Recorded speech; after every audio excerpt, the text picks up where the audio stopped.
마태복음 9장 27절에서 34절 맹인됨과 귀신 들림이라는 제목으로 말씀 증거하겠습니다.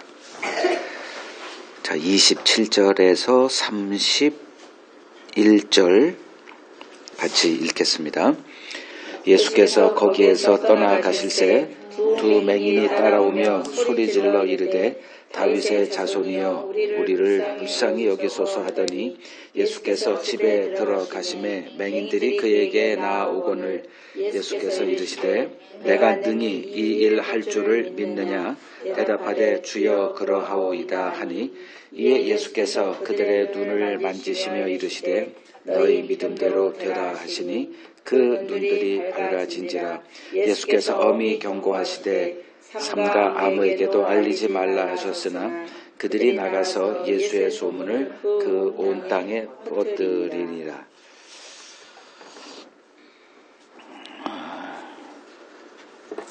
그 12년간 혈루증 앓던 여인 주님이 고치셨죠. 그리고 회당장의 죽은 딸을 이제 살리신 후에 벌어진 내용이 되겠습니다. 그러니까 거기서 떠나가실새 27절에 이제 회당장의 집에서 떠나가실 때 두 맹인이 이제 예수를 따라오며 이제 소리질러 이제 외칩니다. 다윗의 자손이여 우리를 불쌍히 여기소서. 여기서 이제 다윗의 자손이란 얘기는 그 약속된 메시아라는 뜻이 되겠습니다. 그들은 예수를 약속된 이제 메시아, 이제 그리스도로 이제 확신하면서 이제 주를 따라오면서 우리를 불쌍히 여겨달라고 이제 외쳤던 겁니다. 그리고 28절을 보면 예수께서 집에 들어가셨다라고 이렇게 하고 맹인들이 그에게 또 나와왔다. 굉장히 간단하게만 되어 있는데 그 다른 곳을 이제 보면 이제 이들이 그 포기하지 않고 그냥 끝까지 예수를 따라오는 이제 모습이 기록되어 있습니다. 그러니까 소동이 이제 계속 벌어진 거죠. 그러니까 그들이 포기하지 않고 이제 예수께서 들어가신 집까지 이제 따라 이제 왔어요. 그래서 예수님이 이제 반응을 보이십니다. 그들에게 내가 능히 이 일 할 줄을 믿느냐라고 질문을 하십니다. 그러자 그들이 주여 그러하오이다 라고 답을 합니다. 이에 예수께서 그들의 눈을 만지시면서 너희 믿음대로 되라 이렇게 하자 그들의 눈이 이제 밝아집니다. 그리고 예수께서 그들에게 엄히 경고하십니다. 삼가 아무에게도 알리지 말라. 그러나 그들이 나가서 이 일을 이제 사람들에게 알리게 되고 이 소문이 온 땅에 퍼지게 됩니다.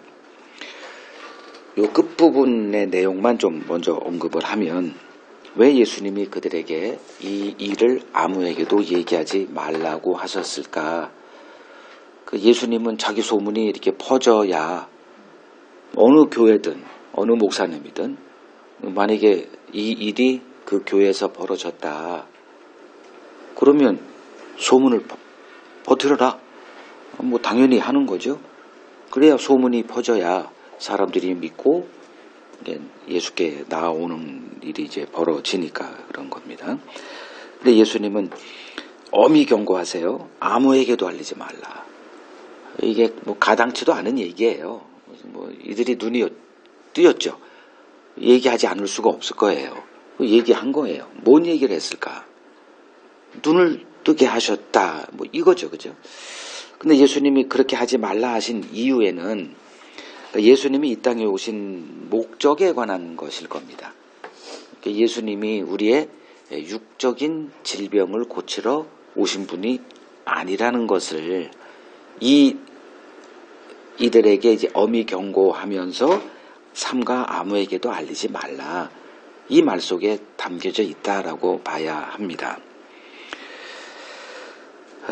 이제 오늘 본문은 이제 맹인을 고치고 또 귀신 들려 말 못하는 벙어리를 이제 고치는 이제 그 내용이거든요.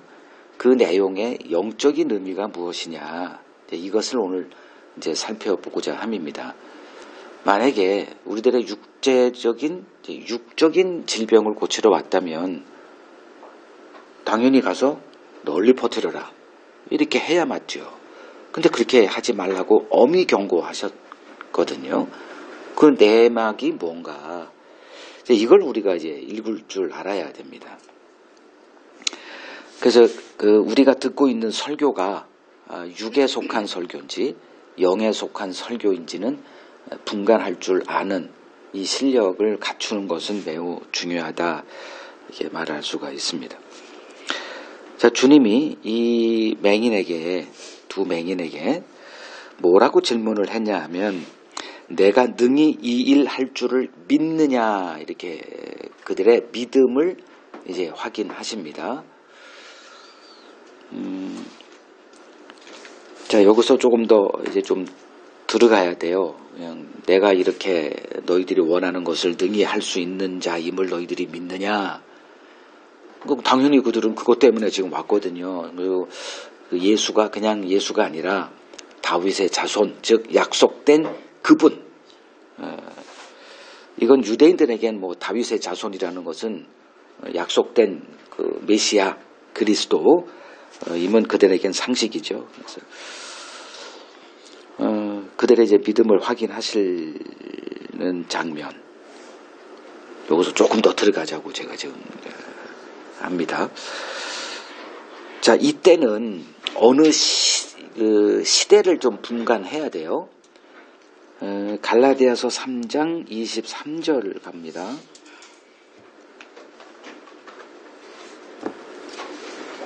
갈라디아서 3장 23절을 보면, 믿음이 오기 전에 우리는 율법 아래 매인바되고 계시될 믿음의 때까지 갇혔다. 그럼 지금은 예수님이 오셨으니 믿음이 오신 시대임은 틀림없지만 아직 예수님이 어떤 분인지는 드러나지 않은 때이기 때문에 믿음이 오기 전입니까? 믿음이 온 후입니까? 지금 이 시점은, 즉 이들에게 내가 능히 이 일을 할 줄 믿느냐라고 할 때 이 시점은 그들에겐 믿음이 오기 전이죠. 그죠? 그래서 믿음이 오기 전에 우리는 어떤 상태에 있었다? 23절에 율법 아래 매인바됐다. 그러니까 율법 신앙이었다는 거예요. 법 아래 신앙. 그럼 율법 신앙은 어떤 신앙이냐? 그 구약에 하나님이 이스라엘을 출애굽시킨 후 그들에게 율법을 주신 후 예수가 오기 전에 한 1500년 기간은 율법 아래 매인바된 때다, 이렇게 보시면 되죠. 그럼 율법 신앙이라는 게 뭐냐 하면, 하나님이 그 당시 이스라엘 백성들에게 율법을 주시고 그 율법에 담겨진 약속은 다 육적인 것들이었어요. 대표적인 게 신명기 28장에 너희가 내 말을 잘 듣고 지켜 행하면 이런 복을 내가 줄게. 그 복들은 다 이 땅에 속한 복들이에요. 이제 그것을 율법 아래 매인바됐다. 그러니까 계시될 믿음의 때까지 율법 아래 갇혀 있는 때. 그러면 이 율법 신앙 아래 놓여있던 이 유대인들 가운데 두 맹인도 율법 아래 매여 있기는 매일반이었겠죠. 그러면 그들이 바라보는 예수는 어떤 예수였을까? 그 율법에 약속된 그 복을 주러 오신 분이에요. 그게 바로 이들에게는 가장 절실한 게 눈이 열리는 거. 그러니까 육에 속한 그 일을, 그 약속을 행하러 오신 분일 수밖에 없습니다. 그래서 그들이 이제 주님이 내가 능히 이 일을 할 줄 믿느냐라는 이 질문에 그들이 그렇습니다 라고 답할 때 이 답의 내용은 어떤 거예요? 당신이 능히 우리의 눈을 뜨게 할 수 있을 줄 믿습니다.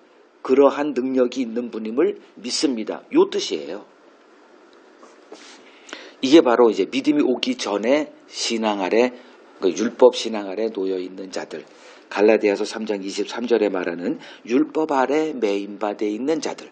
율법 신앙의 관점으로 예수를 바라보는 자들입니다.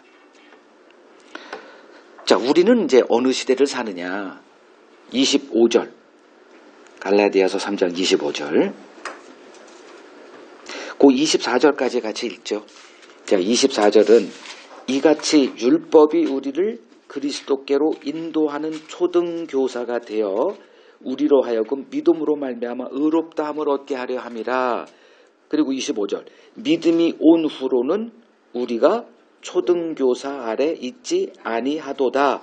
자, 24절, 25절을 이제 좀 같이 엮어보면 믿음이 온 후에는 우리가 초등교사 아래 있지 않다. 이게 무슨 말이에요? 24절하고 같이 보면 더 이상 율법 아래 있지 않는다. 이 소리잖아요. 그럼 지금 우리들은 예수를 어떤 관점으로 바라봐야 되느냐? 믿음이 온 이후의 관점으로 예수를 바라봐야 된다는 거죠. 25절 다시 읽어요. 믿음이 온 후로는 우리가 초등교사가 뭐죠? 24절에 율법이죠. 율법은 뭐다? 우리를 그리스도께로 이끄는 초등교사, 안내자에 불과하다는 거예요. 그러니까 그 율법을 바라보면 이제 율법이 어떤 역할을 하는지를 바라보지 못하면 그냥 율법을 예수로 이렇게 같이 바라볼 수밖에 없게 된다는 거예요. 지금 이 두 맹인의 그 한계가 바로 이제 그거였죠. 두 눈은 뜨였지만 믿음이 온 이후에 예수님이 행하러 오신 그 일의 수혜자까지는 아직 이르지 아니했다. 이렇게 말할 수 있습니다. 자, 그러면 율법 아래 놓인 자들이 바라보는 예수와 믿음이 온 이후에 영 아래 있는 자들이 바라보는 예수는 다른 예수일 수밖에 없는 거죠. 그럼 그 율법 아래에서 예수를 바라볼 때 예수는 어떤 분으로 보일까? 이 땅에 복을 주러 온 분이죠. 그게 우리들이 원하는 거예요. 그럼 믿음이 온 이후에 그 믿음이 주어진 자들이 바라보는 예수는 무엇을 주러 오신 분이죠? 영생을 주러 온 분이죠. 이 땅에 속한 자들에게 영생은 필요한 거예요? 없는 거예요? 아무 관심사가 아니에요. 우리에게 영생이 주어졌다? 와 닿기나 해요? 지금 우리에게 필요한 거는 뭐죠? 만약에 두 눈이 이렇게 감겨서 보지 못하는 자들에겐 두 눈이 뜨이는 복을 가장 필요한 것들이고, 가난에 찌들려서 이렇게 차별 대우 받으면서 이렇게 힘들어하는 사람들, 돈이 없어서 힘들어하는 사람들은 부자가 되게 하는 예수가 당면한 그들의 관심사가 될 겁니다. 그러니까 예수님은 영생을 주러 오신 분이에요. 근데 그 과정에 이 땅에 복을 주러 오는 그 약속된 그 메시아가 이렇게 있기 때문에 사람들이 이제 헷갈려 하는 거죠. 그래서 법 아래 놓인 자들은 예수님이 행하시는 이 영의 일이라고 할 때는 하나님의 일을 말합니다. 영과 육은 인간이 하는 일이고 영은 하나님에 속한 것. 그래서 영의 일이다라고 할 때는 하나님이 행하시는 일 이렇게 보시면 돼요. 다시 합니다. 법 아래 놓여 있는 자들, 그러니까 율법 신앙 아래 놓여 있는 자들은 예수님이 행하시는 그 영의 일을 절대로 이해하지 못합니다. 대표적인 게 요한복음 6장 가보시죠. 요한복음 6장 60절을 가보세요.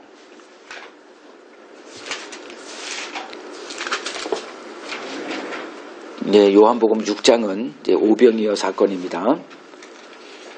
그러니까 자기를 따르는 자들에게 이제 음식을 제공해 주시는데 음식이 다 떨어졌을 때 어떤 꼬마가 이제 도시락 하나를 남겨 있어. 이걸 제자가 발견한 거예요. 이거밖에 없는데 어떻게 합니까? 예수님이 축사하시고 제자들에게 그 오병 이어를 갖고 한 2만 명이 되는 그 사람들을 먹이고도 12강줄이가 남기는 그 기적을 보였잖아요. 그러니까 그것을 보고 사람들이 예수를 임금 삼고자 이제 쫓아왔을 때 예수님이 여러 가지 이야기를 이제 한참 하세요. 그걸 다 이제 뭐 말씀드릴 수는 없고 뭐 여러분 다 아실 거라 전제하에서 이제 예수님이 그 너희들이 나를 따라온 것은 임금 삼고자 하는 것은 먹고 배부른 것 때문에 아니냐. 즉 이 땅의 것 때문에 그런 것 아니냐. 내가 온 것은 그것 때문에 온 것이 아니라 너희들에게 생명을 주러 왔어. 그러면서 그 생명을 먹기 위해서 너희들이 할 일이 있다. 내 살을 먹고 내 피를 마셔라. 이제 이 얘기를 하시는 거예요. 그러니까 이게 무슨 소린지 이해가 안 되니까 그게 바로 이제 60절에 이거예요. 이제 결론 부분입니다. 제자 중 여럿이 듣고 말하되 이 말씀은 어렵도다. 누가 들을 수 있어? 여기서 어렵다가 무슨 뭐라 그럴까? 물리하게 어려움 이런 걸 얘기하는 게 아니라 이 땅에 속한 얘기가 아니다. 어떻게 표현해야 될까요? 저게 뭔 소리야? 이거 정신 나간 소리네. 그 소리예요, 이게. 누가 저걸 듣고 따라가? 그래서 61절 예수께서 스스로 제자들이 이 말씀에 대하여 수군거리는 줄 아시고 이르시되 이 말이 너희에게 걸림이 되느냐. 자, 영의 일을 얘기했더니 그들에게 어떻게 됐더라? 걸림이 됐다는 게 뭐예요? 넘어진다는 거죠. 그러니까 더 이상 예수를 따라갈 수 없는 걸림돌이 됐다 이 소리예요. 어떤 얘기를 했더니 영에 속한 얘기를 했더니 못 알아듣고 그것이 그들에게 더 이상 예수를 따라갈 수 없도록 그들을 실족하게 하는, 즉 넘어지게 하는 걸림돌이 되더라 그 소리가 된 거예요. 그러면서 62절 그러면 너희는 인자가 이전에 있던 곳으로 올라가는 것을 본다면 어떻게 하겠느냐. 63절 같이 읽죠. 살리는 것은 영이니 육은 무익하니라. 내가 너희에게 이른 말은 영이요 생명이다 이거죠. 그러니까 육과 영이 대조되고 있죠. 육은 뭐예요? 우리 육신에게 이로운 거. 그 살리는 것은 영이니 육은 무익하다. 즉 먹고 배불러 봤자 오병이어 이적이 매일 벌어져 봤자 살리는 것과 무관하다. 이제 이걸 얘기하는 거예요. 그래서 내가 너희에게 이른 말 그게 영이고 생명이다 이렇게 얘기를 하죠. 여기서 지금 너희들에게 이른 말이 뭐죠? 내가 너희들에게 생명을 주러 왔다.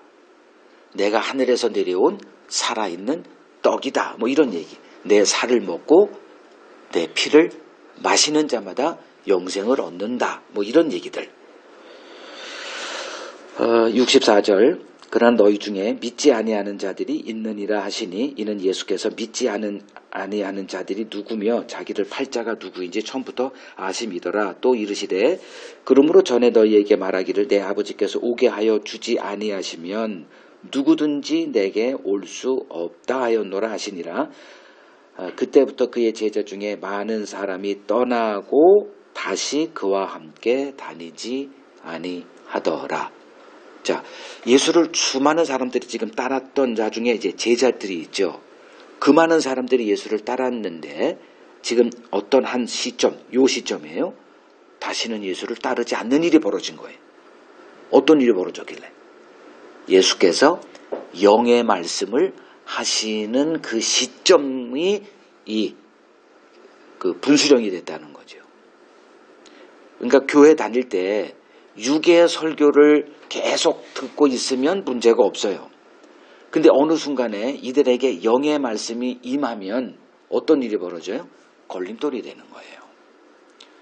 그때부터 이제 이들이 진짜 예수는 안 따라가고 그냥 가짜 예수만 계속 따라가는 자들로 이렇게 남아있게 됩니다.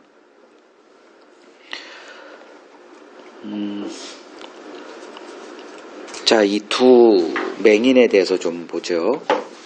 그냥 한 맹인이 아니라 두 맹인이다 이렇게 얘기를 해요. 둘은 성경에서 뭘 상징하는 거죠? 증인이죠. 그러니까 둘은 증인됨의 충족수를 말해요. 그래서 신명기 19장 15절에는 어떤 이들이 이제 누구를 고소할 때 2명 이상의 증인을 세워라 이렇게 얘기가 나와요. 그리고 계시록 11장 3절에 보면 두 증인 이런 이제 어휘가 나옵니다. 그러니까 증인을 두 증인, 이게 교회를 비유하는 거거든요. 그러면 이 두 맹인은 그냥 두 명으로 이렇게 얘기하는 게 아니라 뭐를 증거하고 있는 자라는 의미가 담겨져 있습니다. 그러면 두 맹인은 무엇을 증거하고 있는 자들일까? 하나님의 영의 일을 인식하지 못하는 인간을 고발하는 자들로 등장한 자들이에요. 그래서 전에도 한번 얘기했죠. 인간의 연약함을, 우리의 연약함을 담당하신 예수, 그 얘기를 할 때 우리의 연약함이 뭐라 그랬죠?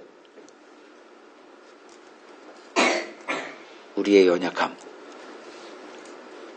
그 누가복음 23장 34절을 보면 예수님이 십자가에서 이제 우리를 변호하시죠.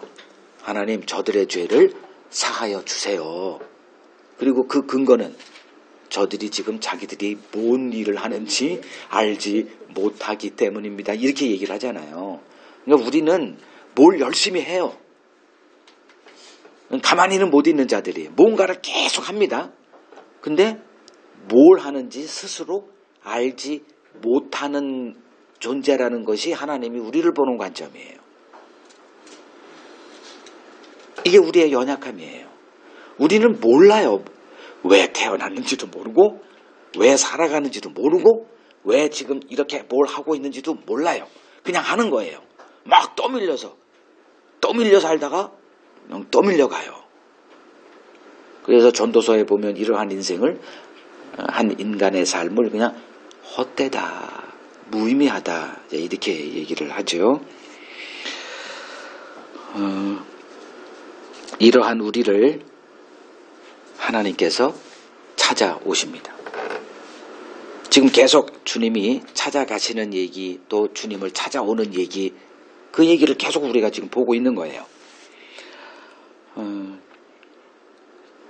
성경이 말하는 하나님의 일은 자기 백성을 찾아오시는 하나님에 대한 이야기예요.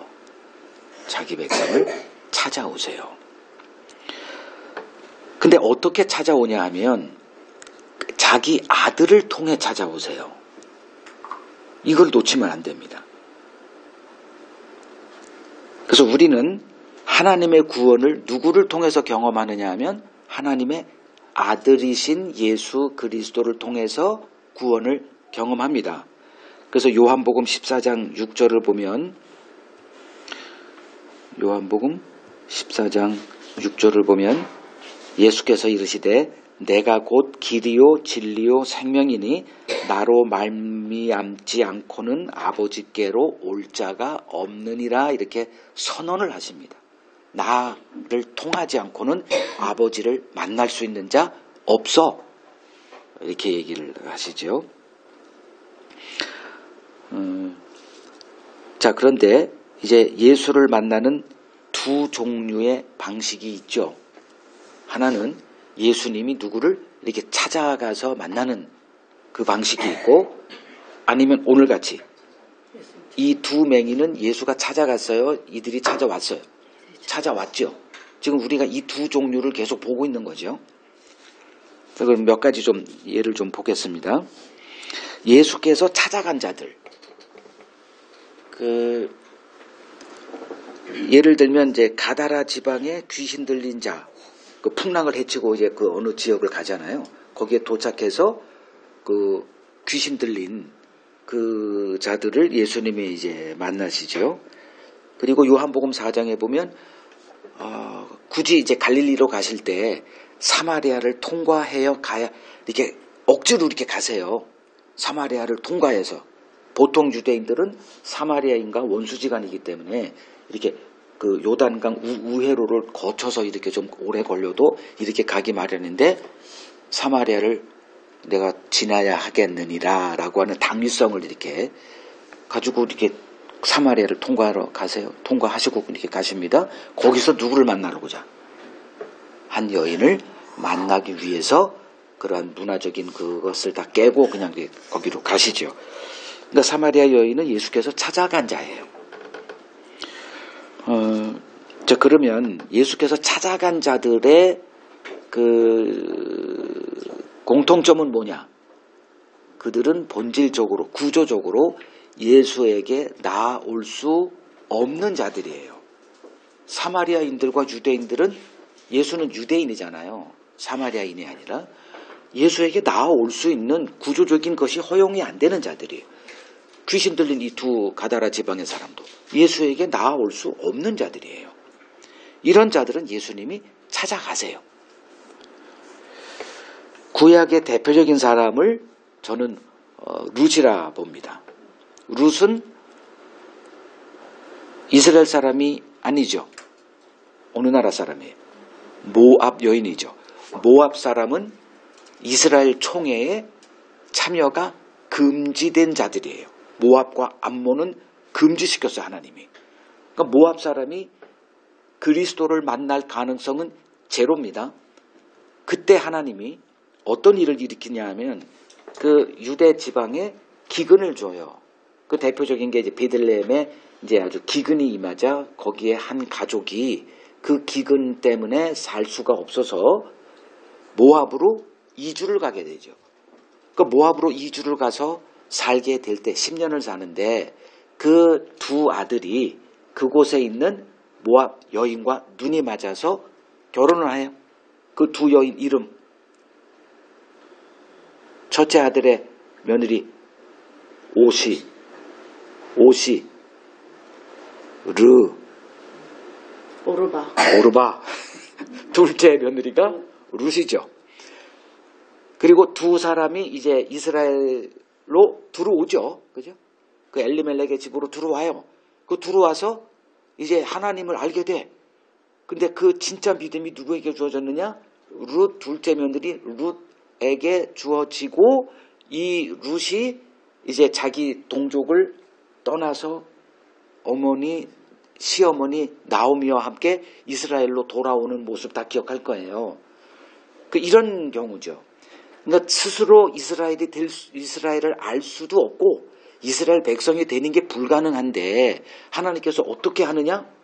이러한 일들을 통해서 그들을 그리스도를 만나게 하더라. 이게 하나님이 찾아간다. 이렇게 말하는 거예요. 그 룻기의 결론이 뭐죠?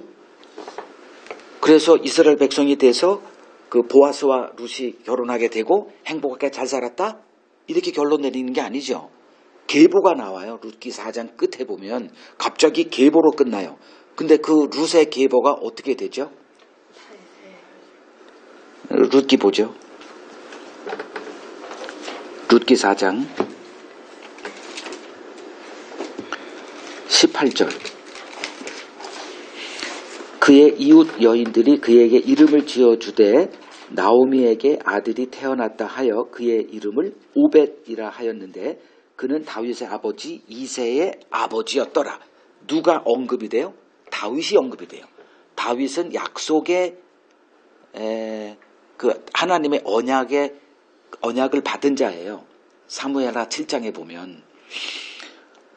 그리고 쭉 보면은 결국은 22절 오벳은 이새를 낳고 이새는 다윗을 낳았더라. 그럼 이게 우리와 뭔 관계가 있어요? 그 모압 여인이 그 이스라엘에 어떻게 이렇게 이스라엘 백성이 되고 거기서 그 누구죠? 보아스와 결혼하게 되고 뭐 자식을 낳은 게 우리와 뭔 관계가 있어요? 다윗과 연관이 되니까. 자, 마태복음 1장을 가보세요. 마태복음 1장. 아브라함과 다윗의 자손 예수 그리스도의 계보가 족보죠. 여기서 5절을 가보세요.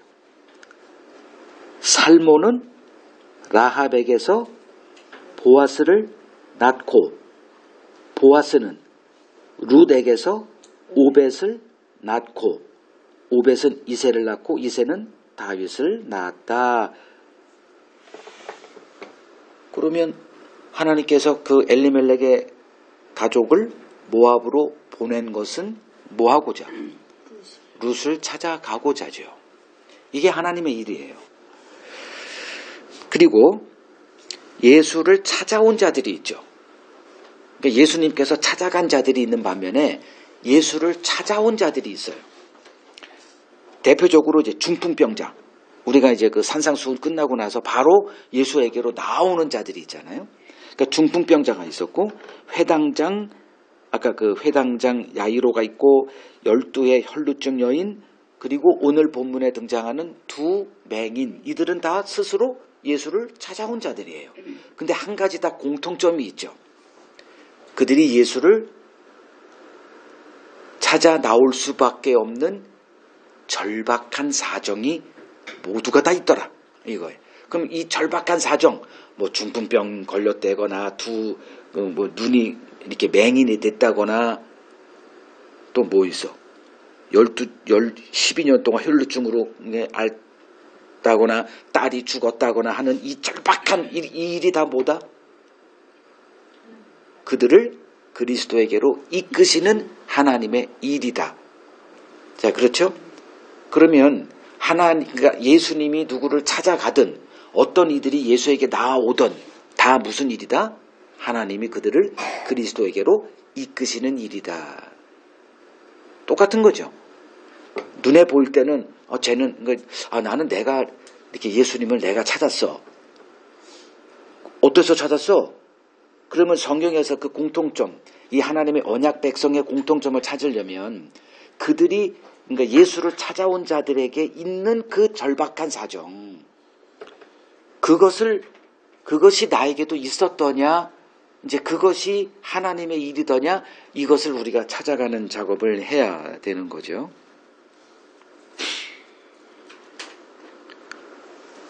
그럼 예수를 찾아온 자들, 이들은 모두 겉으로 보면 자발적으로 예수에게 나와서 예수의 그 구원의 능력을 경험한 자들이지만 이들이 주님을 찾아오게 된 그 배후에는 다 하나님이 그들을 예수를 찾아오지 않으면 안 될 수밖에 없는 그러한 동인을 주셨다는 것쯤은 우리가 이제 볼 수가 있습니다. 이제 구약에서는 열왕기하 5장에 보면 그 나아만 장군이 있죠. 그에게 어떤 일이 벌어졌죠? 나병이 걸렸죠. 우리가 흔히 얘기하는 문둥병. 그 다음에 사무엘상 22장을 가보세요. 사무엘상 22장 1절 2절을 보면 다윗이 지금 사울 왕의 추격을 피해서 도망다니고 있습니다. 그래서 어디로 도망갔냐 하면 아둘람 굴이라고 하는 곳으로 이제 도망가서 거기서 은신하고 있었는데 어떤 일이 벌어졌냐면 그의 형제와 그러니까 다윗 형제도 사울 왕의 핍박을 피할 수 없었죠. 그래서 그의 형제들, 아버지의 온 집이 이제 다윗이 숨어 있다라고 하는 아둘람 굴로 도피하죠. 그리고 2절 누가 또 다윗에게 도망갑니까?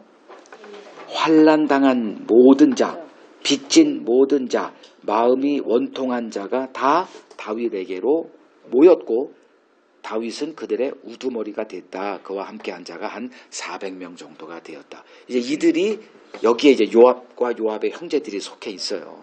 그러니까 다윗을 도와서 다윗 나라를 세운 자들이 여기에 다 있습니다. 자, 어떤 자들이 다윗에게로 피했다? 환난당하고 빚지고 마음이 원통한 자. 이게 누구냐 하면 누가복음의 18장에 가보세요. 누가복음 18장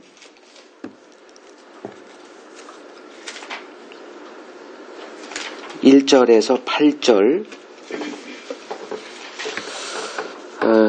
이제 과부와 재판장 비유에 등장하는 과부가 이제 이들 대표하는 자들인데 예수께서 그들에게 항상 기도하고 낙심하지 말아야 할 것을 이제 비유로 말씀하세요.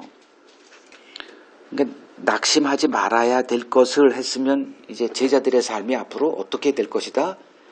계속 낙심하는 삶으로 이루어질 것이기 때문에 항상 기도하라. 기도하며 살아라. 이제 그것을 알려주기 위해서 이 비유로 말씀하신 거예요. 이르시되 어떤 도시에 하나님을 두려워하지 않고 사람을 무시하는 한 재판장이 있는데 그 도시에 한 과부가 있어 자주 그에게 가서 내 원수에 대한 나의 원한을 풀어주소서 하되 그가 얼마 동안 듣지 아니하다가 후에 속으로 생각하되 내가 하나님을 두려워하지 않고 사람을 무시하나 이 과부가 나를 번거롭게 하니 내가 그 원한을 풀어주리라. 그렇지 않으면 늘 와서 나를 괴롭게 하리라 하였느니라. 주께서 또 이르시되 불의한 재판장이 말한 것을 들으라. 하물며 하나님께서 그 밤낮 부르짖는 택하신 자들의 원한을 풀어주지 아니하시겠느냐. 그들에게 오래 참으시겠느냐. 내가 너희에게 이르노니 속히 그 원한을 풀어주시리라. 그러나 인자가 올 때 세상에서 믿음을 보겠느냐 하시니라. 자, 이 비유의 내용에 가장 중요한 내용이 7절. 택한 자들의 마음에 뭐가 있다? 원한이 있다는 거예요. 원한이 있는 삶. 우리나라 사람들 한 맺힌 이게 있다 그러잖아요. 좋은 거예요, 나쁜 거예요? 이게 없어야 좀 행복한 삶을 살죠. 근데 원한으로 가득 차 있다는 것은 불행한 삶이죠. 누가 그런 삶을 살고 싶겠어요? 근데 하나님이 택하신 자들의 삶 속에 원한으로 가득한 삶으로 이끌어 가겠다는 게 여기에다 내포되어 있어요. 그래서 8절에 인자가 올 때 세상에서 뭘 보겠느냐? 믿음을 보겠느냐? 이 얘기는 어떤 얘기예요? 믿음을 보지 못할 것이다. 이제 이런 얘기를 하시는 거예요. 그러면 믿음을 드러내기 위해서 하나님이 우리에게 하시는 일은 뭐예요? 우리 마음속에 뭐로 가득 채워? 원한으로 가득 채우겠다는 거죠. 그게 과부예요. 과부가 우리 그리스도인들을 상징하는데 이 과부들의 즉 누구를 비유하냐면 지금 그들에게 1절에 나와 있는 그들 주님이 부르심을 예수를 만난 제자들 예수가 불렀던 그들이 왔던 어찌됐든 예수의 제자로 사는 자들 예수를 따르는 자들 그들의 삶을 하나님이 뭐로 채운다? 원한으로 가득 채운다. 그게 뭐와 연관이 돼? 믿음으로 연관이 되는 거예요. 그래서 오늘 이 두 맹인이 예수에게 찾아왔을 때 예수님이 뭘 확인했다? 그들의 믿음을 확인했죠. 내가 능히 이 일 할 줄을 믿느냐? 그러자 그들이 믿습니다. 예, 그러하오이다 그거잖아요. 그러면 이제 고쳐줄 때 뭐라고 했어요? 네 모대로 믿음대로 될지어다. 이거 우리가 흔히 쓰는 거잖아요. 믿음대로. 그래서 믿음에 뭘 키워? 분량을 키우자. 그래서 많이 받자. 이거. 그죠? 자, 여기서 지금 이제 우리가 이제 놓쳐서는 안 되는 이제 것을 이제 말씀을 드립니다. 자, 신자는 어떤 방식이든 예수 그리스도를 만난 자들이에요. 예수가 찾아왔던, 내가 찾아갔던, 지금 그거 다 설명을 한 거예요. 우리 스스로 그리스도에게 나아가는 자가 있다 없다? 없죠. 요한복음 6장 44절을 보면 나를 보내신 아버지께서 이끌지 아니하시면 아무도 내게 올 수 없다. 즉 누구든지 예수에게 나아오려면 뭐가 있어야 돼요? 하늘의 부르심이 있어야 됩니다. 근데 그 하늘의 부르심이라는 그게 너무 애매하잖아요. 추상적이잖아요. 그럼 답이 나왔죠. 오늘 하늘의 부르심을 받은 자들아. 성경 어디에든 교회를 다 하늘의 부르심을 받은 자들이라고 말합니다.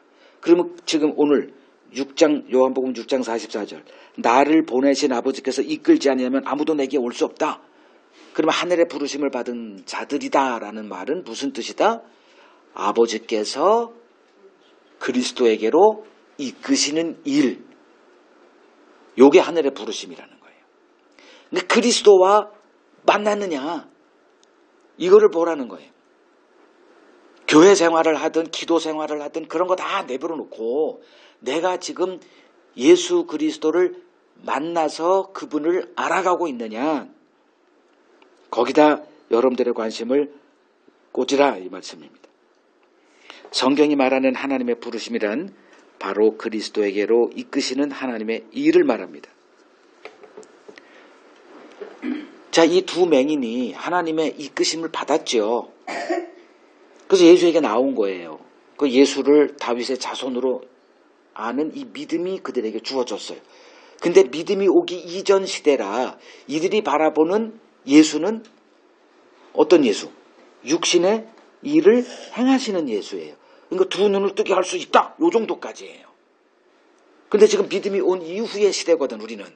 그럼 예수님이 우리에게 내가 너희에게 이 일을 능히 행할 수 있느냐라고 질문할 때 우리는 어느 믿음을 보여야 돼요?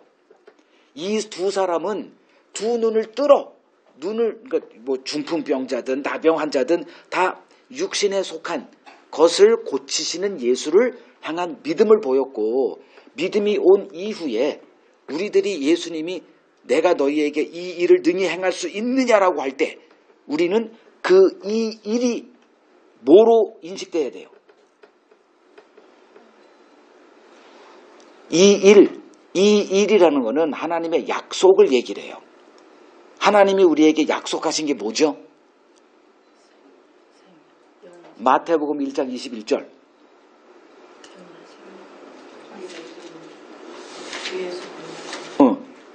예수가 이 땅에 오신 이유는 자기 백성을 그들의 죄에서 구원하실 자죠. 지금 이 믿음이 오기 전에 이 맹인들이 예수에게 바라본 것은, 기대한 것은 육에 속한 거예요. 근데 믿음이 온 이후에 하나님이 우리에게 믿음을 주시고 우리에게 그 믿음을 통해서 바라보게 하시는 것은 무엇이다? 영에 속한 일이에요. 그 영에 속한 일이 바로 죄로부터 우리를 구원하시는 일이에요. 죄가 뭡니까?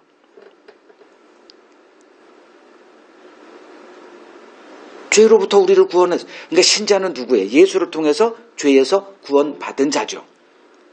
그게 여러분들의 지금 어떤 삶의 처지에서도 누릴 수 있는 그 기쁨을 누리게 하는 동력으로 작동하고 있어요? 어떻습니까? 죄가 뭐예요?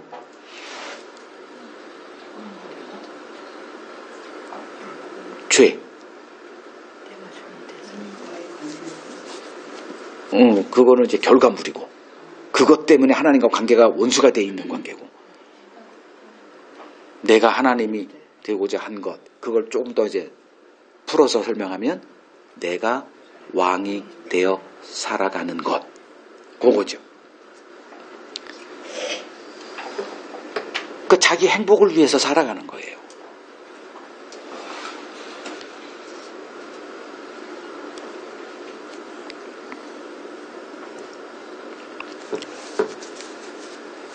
자, 하나님이 우리를 찾아오십니다. 그것은 그리스도를 만나게 하시는 일로 찾아오세요. 그럼 그리스도를 만났어요. 이제 그리스도를 만난 이 두 맹인이 해야 될 일이 무엇이었을까 한번 생각해 보자고요. 우리도 다 지금 예수를 알고 있어요. 예수를 만났습니다. 그럼 예수를 만나서 죄사함을 받았다. 그러면 그 다음에 할 일이 무엇일까? 예수 그리스도를 알아가는 일입니다. 이스라엘의 실패를 한마디로 말하면 하나님을 알아가는 그 길로 나아가지 않았다는 데 있어요. 그럼 우리도 지금 오늘날 기독교의 실패도 동일한 거예요. 예수 그리스도를 알아가는 것이 구원의 본질인데 그 예수 그리스도를 만나서 우리들의 얻고자 하는 것을 얻고 거기서 멈춰요. 그리고 예수 그리스도가 누군지를 알아가는 일에 관심이 없어요. 그럼 어떤 일이 벌어질까? 죄가 뭔지 몰라요. 또다시 그냥 무속신앙에 머물러 있는 오늘날 이 괴물같이 전락되어 있는 이 기독교의 원인이 뭐냐? 예수 그리스도를 알아가는 그 일, 즉 하나님의 약속이 뭐냐? 그걸 하나님의 언약이라고 그러죠. 하나님의 언약이 무엇인가에 대한 그 알아감에서 완전히 중단되어 있다. 이것이 모든 문제의 근원입니다.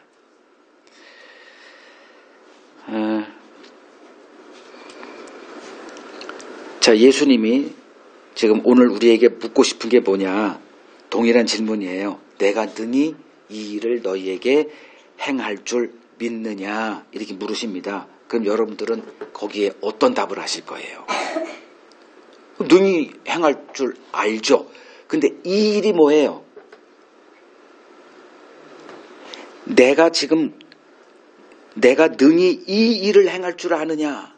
이 일, 예수님이 오신 목적, 그것을 이루실 분으로 오신 예수 앞에서 우리가 무슨 답을 해야 돼요? 우리를 죄에서 능히 구원하실 줄 믿습니다. 이 답이 나와야죠. 병을 고치든 내 사업에서 망한 사업에서 다시 부흥을 주든 교회를 부흥을 주든 이런 얘기가 아니고 나를 능히 죄에서 구원하실 분으로 믿습니다. 이 답이 나와야죠. 자, 인간의 문제가 뭐죠? 마음이 부패했다는 거죠. 하나님은 우리의 부패된 마음을 보세요. 그 부패된 마음의 중심에 뭐가 있죠? 나라고 하는 자아가 있죠. 이 나라고 하는 자아에 매여 있는 우리를 구원하시겠대요. 이게 주님이 오셔서 하신 일입니다. 그래서 그 일을 이루시기 위해서 주님은 십자가를 피하지 않으셨어요.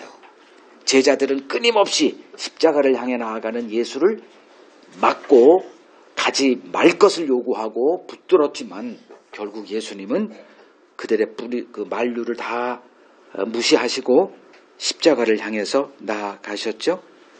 그래서 골고다에서 하나님의 제단에 자기 피를 부으심으로 우리를 단번에 죄에서 구원하셨습니다. 이를 통해 예수가 누군지를 우리에게 확증하셨습니다. 예수님은 자신이 한 약속을 능히 이루시는 분임을 십자가를 통해서 확증을 하셨습니다. 자, 빌립보서 1장 6절을 보죠. 빌립보서 1장 6절. 너희 안에서 착한 일을 시작하신 이가 그리스도 예수의 날까지 이루실 줄을 우리는 확신한다.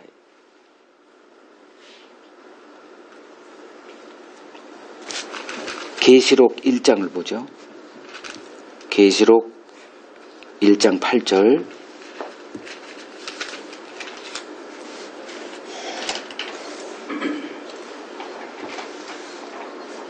요한계시록 1장 8절. 주 하나님이 이르시되, 여기서는 예수 그리스도를 말해요. 나는 알파와 오메가라. 이 뜻이 무슨 뜻이에요? 알파와 오메가다. 시작과 끝이라는 거죠. 시작을 했으면 끝을 보는 자다. 즉 약속한 것은 반드시 이루는 분이다.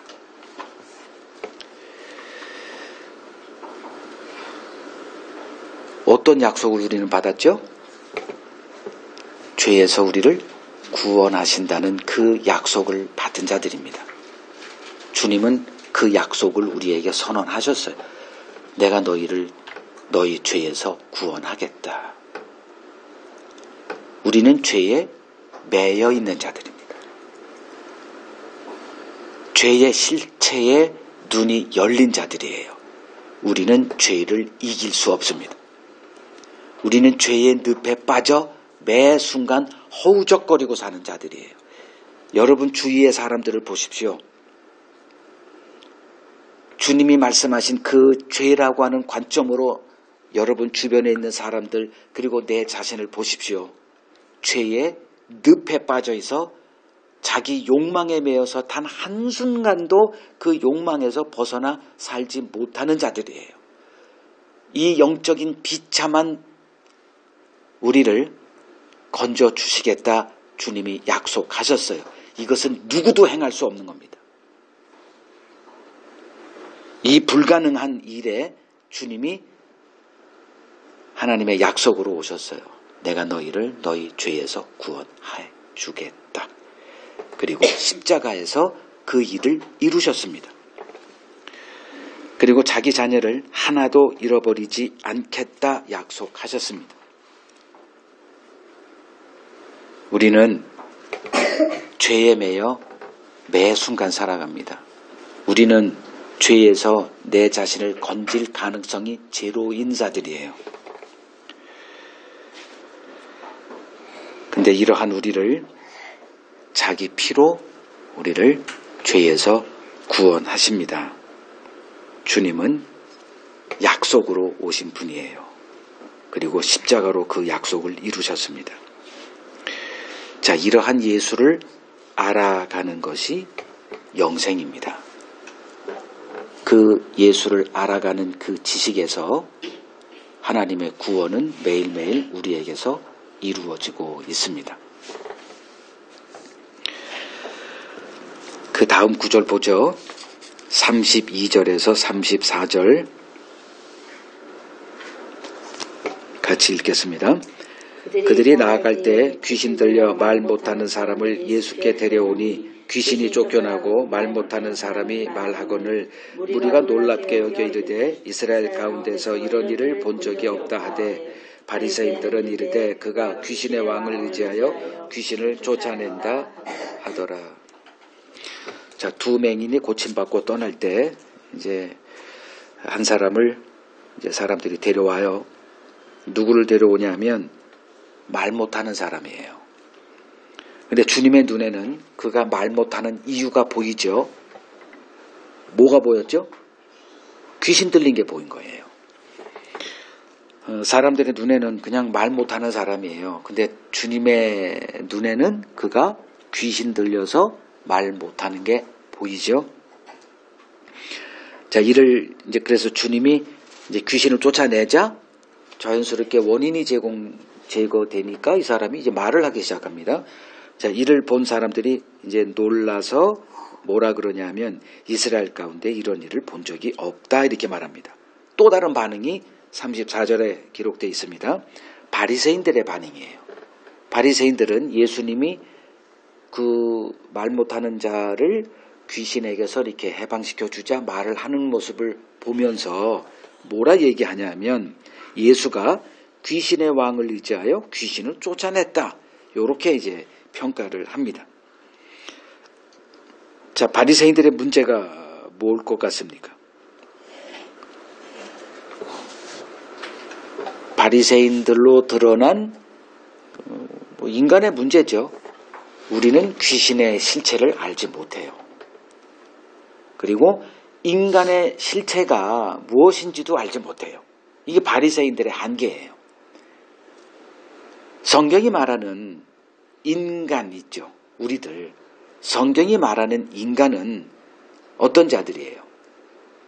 귀신에 들린 자들입니다.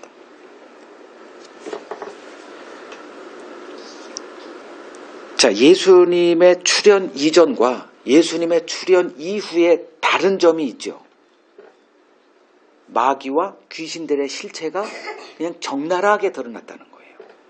그래서 요한 1서 3장 8절을 보면 하나님의 아들이 나타나신 이유는 마귀의 일을 멸하려 하심이라 이렇게 나와요. 그러니까 예수가 등장해서 하신 일이 마귀의 일을 멸하시는 일이었다. 물론 거기서는 이제 십자가의 사건이 결정타지만 예수님의 등장과 더불어 드러난 사실이 뭐죠? 마귀의 실체와 귀신의 실체가 그냥 드러나기 시작한 거예요. 그건 구약 시대는 없었던 일이에요. 예수가 등장하면서 사역 시작부터 마귀가 드러나요. 그러니까 마귀가 예수에게 나타나서 막 그냥 꼬드기고 막 하는 그런 내용들이 등장하죠. 그리고 에베소서 6장에 보면 이제 우리의 전쟁은 육에 속한 전쟁이 아니라 마귀와의 전쟁이다. 영에 속한 자들과의 전쟁이다. 뭐 이런 얘기가 막 드러나요. 근데 바리새인들은 아직 이런 것을 보지 못하죠. 인간의 실체가 어떤지 전혀 보지 못하고 있어요. 예수님이 귀신을 쫓아낸 일, 즉 그들의 문제는 귀신 들림이라는 거예요. 그걸 보지 못해요. 그래서 그 일을 행하자 귀신의 왕에 이렇게 붙들려서 귀신을 쫓아냈다. 이제 이런 자가당착적인 이제 얘기를 할 수밖에 없었던 거죠. 자, 예수님이 하신 일은 누가복음 4장 18절을 보면 한마디로 우리를 매임에서 자유케 하시는 일이었다. 이렇게 볼 수 있습니다. 해방케 하시는 일. 그러니까 자유케 됐다는 얘기는 그 전에는 우리는 그러니까 예수 만나기 전에 우리는 어떤 자들이었다? 뭔가에 매여 있었던 자들이다. 그 인간은 이제 어떻게 하나님이 평가하시냐 하면 하나님의 간섭을 못 견디고 하나님의 집을 떠난 탕자로 우리 인간을 설명해요. 그러니까 둘째 아들이 아버지 집을 떠난 이유는 단 하나죠. 아버지의 간섭을 견디지 못했기 때문입니다. 그게 인간이에요. 그게 창세기 3장에서 선악과를 먹지 말라라고 하는 그 하나님의 간섭이 싫어서 선악과를 먹고 스스로 하나님이 되고자 한 인간을 보여주고 있습니다. 자, 하나님의 간섭을 못 견디고, 즉 하나님의 그 매임이라고 하죠. 하나님의 매임이 싫어서 독립체가 됐지만 결과는 뭐였다? 사탄의 매임에 묶인 자가 됐다 이거죠. 이게 성경이 말하는 인간입니다. 인간은 영의 일을 알지 못합니다. 하나님에게서 벗어나면 온전한 자유 독립체가 된 줄 알아요. 그냥 왕이 돼서 우리가 살고 있지만 그 왕으로 살아있는 그 존재 자체가 뭐에 매인 거다? 사탄의 매인 거고 귀신 들림이라는 거예요. 에베소서 2장 보죠. 에베소서 2장 1절 그는 허물과 죄로 죽었던 너희를 살리셨도다. 그때 너희는 그 가운데서 행하여 이 세상 풍조를 따르고 공중 권세 잡은 자를 따랐으니 곧 지금 불순종의 아들들 가운데서 역사하는 영이다. 그리스도를 알지 못하는 자들의 마음속에서 역사하는 그 사탄을 따르고 살아간다. 3절 전에도 우리는 다 그 가운데서 우리 육체의 욕심을 따라 지내며 육체와 마음에 원하는 것을 하여 다른 이들과 같이 본질상 진노의 자녀였다. 이게 성경이 말하는 인간의 실상입니다. 하나님의 간섭이 싫어서 그냥 내가 원하는 대로 내 삶을 살겠다라고 하나님의 집에서 나온 우리가 직면한 결과는 사탄의 매인받은 그 결국을 우리가 맛보고 산다는 거죠. 인간은 이러한 자신들의 영적 실상을 전혀 인식하지 못하고 살아갑니다. 그래서 이 세상 지식은 온전하지가 못합니다. 눈에 보이는 육에 속한 것에 국한되어 있기 때문입니다.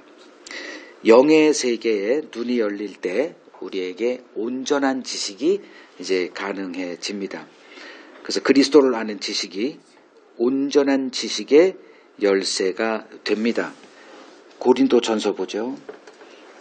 고린도전서 13장 9절 우리는 부분적으로 알고 부분적으로 예언하니 온전한 것이 올 때에는 부분적으로 하던 것이 패하리라. 내가 어렸을 때에는 말하는 것이 어린아이와 같고 깨닫는 것이 어린아이와 같고 생각하는 것이 어린아이와 같다가 장성한 사람이 되어서는 어린아이의 일을 버렸노라. 우리가 지금은 거울로 보는 것 같이 희미하나 그때는 얼굴과 얼굴을 대하여 볼 것이요 지금은 내가 부분적으로 하나 그때는 주께서 나를 아신 것 같이 내가 온전히 알리라. 10절에 온전한 것이 올 때에, 여기서 온전한 것은 그리스도를 아는 지식을 말합니다. 그래서 우리가 성경에서 그리스도를 보는 것이 중요하다 계속 제가 강조하고 있는 거예요. 그리스도를 보지 못하면 온전한 지식에 이르지 못합니다. 자, 예수님이 찾아와서 하시는 일이 있죠. 우리를 자유케 하는 일입니다. 그래서 요한복음 8장 31절 32절을 보면 너희가 내 말에 거하면 참으로 내 제자가 되고 진리를 알지니 진리가 너희를 자유롭게 할 것이다 이렇게 말합니다. 즉 그리스도를 알 때 진리를 알게 돼요. 이 진리라는 것은 하나님의 나라에 관한 진리예요. 그 하나님의 나라를 알게 될 때 이제 우리가 자유케 한다, 자유케 된다. 즉 뭔가에 매여 사는 것으로부터 우리가 벗어나게 된다. 요 소리예요. 그냥 또 우리가 흔히 아는 자유 뭐 이런 얘기가 아니고 뭔가에서 이렇게 매여 있는 것에서 풀려난다. 누구를 알 때? 예수 그리스도를 알 때. 그거를 예수님은 너희가 내 말에 거하면 이렇게 되는 거예요.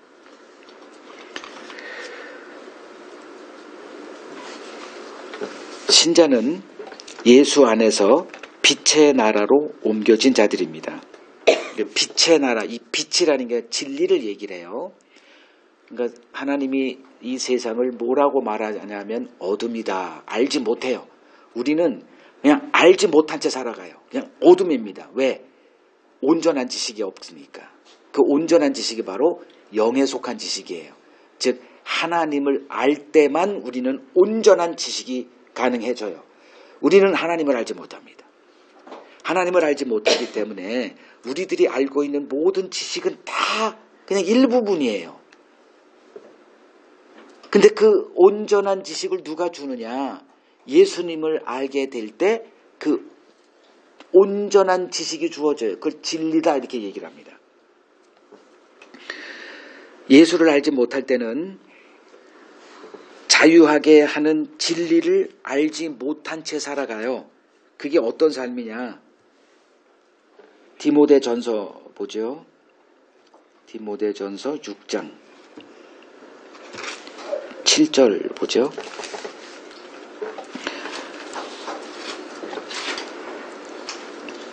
우리가 세상에 아무것도 가지고 온 것이 없음에 또한 아무것도 가지고 가지 못하리니 우리가 먹을 것과 입을 것이 있은즉 족한 줄로 알 것이니라. 부하려 하는 자들은 시험과 올무와 여러 가지 어리석고 해로운 욕심에 떨어지나니 곧 사람으로 파멸과 멸망에 빠지게 하는 것이라. 돈을 사랑함이 일만하게 뿌리가 되나니 이것을 탐내는 자들은 미혹을 받아 믿음에서 떠나 많은 근심으로써 자기를 찔렀도다. 이 말씀이 여러분에게 능력으로 역사하고 있습니까? 우리는 아무것도 없이 이 땅에 출현했어요. 그래서 주님이 하시는 말씀이 먹을 것과 입을 것이 있은즉 족한 줄 알아. 이렇게 말씀하세요. 근데 이런 사람은 없잖아요. 좀 더 풍족하고 좀 더 있는 삶을 추구하잖아요. 참 이것이 우리를 이제 힘들게 하죠. 저도 이제 교단에서 나올 때 이제 목사는 교단이 이제 그 생명줄이죠. 밥줄이죠. 근데 그것을 끊고 주님이 나를 책임져 주시겠다라고 하는 그 말씀에 의지해서 그냥 아무것도 없는 그 광야로 내 삶을 이제 던졌죠. 그리고 지금까지 이렇게 살아오고 있습니다. 그리고 이렇게 살아가요. 먹을 것과 입을 것이 있은 줄 족한 줄 알고 감사하며 살아가고 있습니다. 그런데 우리 안에 있는 이 육이라는 존재가 이거를 허용을 안 해요. 왜냐하면 누가 실패자로 살아가고 싶나요? 없는 사람은 이 세상은 실패자로 규정하잖아요. 그래서 끊임없이 뭔가를 이렇게 있는 자로 나를 갖다 이렇게 만들어 놓고 싶어 하는데 주님이 이제 경고를 하죠. 부하려 하는 자들은 시험과 올무와 여러 가지 어리석고 해로운 욕심에 떨어진다. 곧 사람으로 파멸과 멸망에 빠지게 한다. 그리고 구약에 그 돈을 추구했던 모든 사람들이 다 이 결국에 직면하게 됐다는 것을 우리는 이제 성경을 통해서 배우게 됩니다. 그럼 그리스도를 알 때 그리스도가 우리를 자유케 하는 능력으로 다가오는데 어떤 자유냐? 그 에덴 동산 밖으로 좀 설명을 할게요. 에덴 동산 안의 세계는 하나님이 은혜로 우리를 다스리는 세계입니다. 우리가 뭘 해서 하는 게 아니라 하나님이 우리에게 필요한 것을 다 주세요. 일거리도 주고 먹을 것도 주고 아내도 챙겨주고 뭐 다 가정도 이루어주고 그냥 에덴 동산에서의 삶은 하나님이 알아서 다 해주는 세상이에요. 자, 에덴 동산 밖의 세계를 보죠. 에덴 동산 밖의 세계는 어떤 삶이에요? 한마디로 내가 나의 삶을 책임지는 삶이에요. 그런 세계예요. 내가 나를 책임져야 돼요.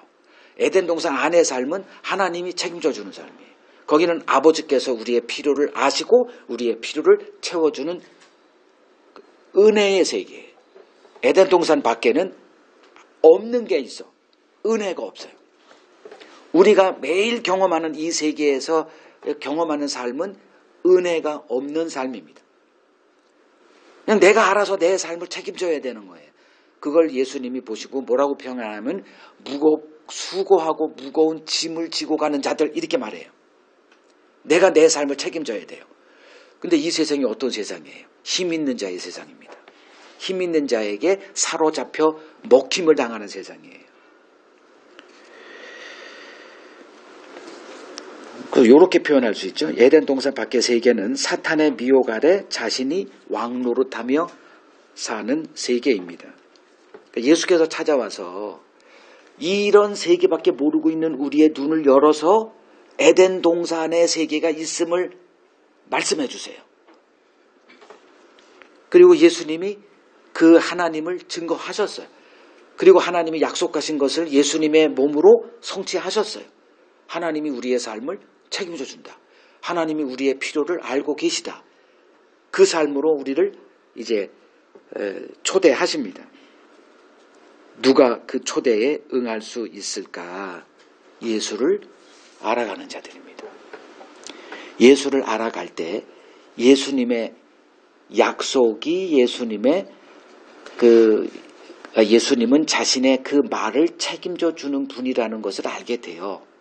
그게 우리가 예수를 아는 지식에 자라가는 것의 유익이죠. 예수를 알아가면 알아갈수록 예수님은 자기 말에 책임지는 분이구나. 그분에게 의지할 수 있구나. 이거를 알게 돼요.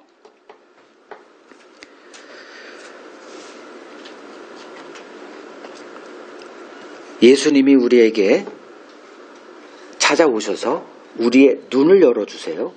우리의 눈을 열어서 뭘 보게 하냐 하면 하나님이 지금 세워가고 계시는 영원한 하나님의 나라를 보게 하십니다.